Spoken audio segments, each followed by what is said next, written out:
Court has no power to give this right of same-sex marriage. It is the only right of the Indian Parliament.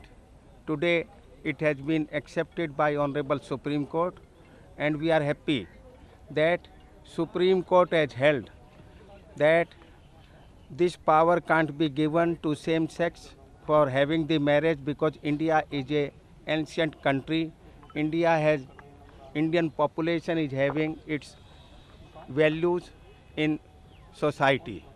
So, by not providing this right, we hail the judgment of Supreme Court on this aspect. आज के इस फैसले का outcome क्या मानते हैं sir आप? कानून बनने में क्या फायदा हुआ, क्या जोर का झटका लगा या धीरे से लगा, क्या हुआ? इससे फायदा ये हुआ, जो कुछ एलिमेंट इस तरीके का माहौल ख़राब करना चाहते थे, आज उन पर फुल स्टॉप लग गया है।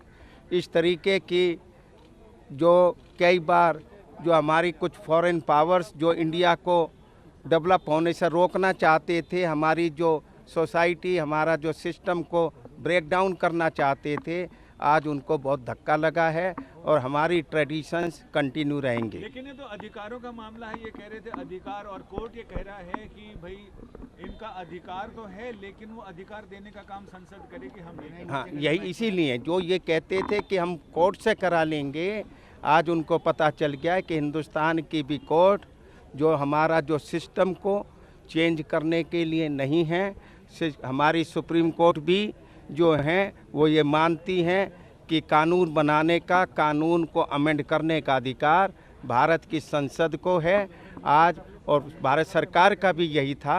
तो आज जीत आम जनता की हुई है, क्योंकि पार्लियामेंट जो है आम जनता की है, वहाँ इलेक्टेड आदमी ही जाते हैं और वो कोई भी डिसीजन ले सकते हैं जो वो चाहते हैं। Sir, there were basically statements made on the adoption if queer couples can actually go ahead and adopt. What is the clarity on that?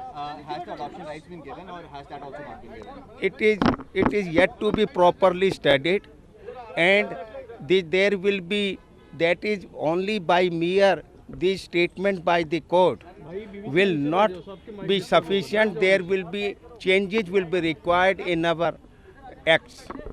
Without the amendment, that also can't be accepted, that can't be implemented. हाँ, court का judgement जिसमें same sex marriage को recognise नहीं किया गया है, हम उसका स्वागत करते हैं। और आज का जजमेंट ये प्रूव करता है कि भारत की सुप्रीम कोर्ट भी ये चाहती है कि हिंदुस्तान में जो हमारा सिस्टम पुराना चलाया हुआ है उसमें कोई भी वल्गरनेस नहीं आए, उसमें कोई चेंजेज नहीं आए, और कानून को बदलने का अधिकार केवल भारत की पार्लियामेंट को है। पार्लियामेंट जो आम जनता की है, वहाँ इलेक्टेड आदमी ही जाते हैं और वही आवाज़ जो है वो जो है इम्प्लीमेंट होगी जो आम जनता मेजॉरिटी से चाहती है। अगर किसी को अमेंडमेंट कराना है तो वो पार्लियामेंट में अपने एमपीज़ के थ्रू बिल रखाए और उसको पास कराए।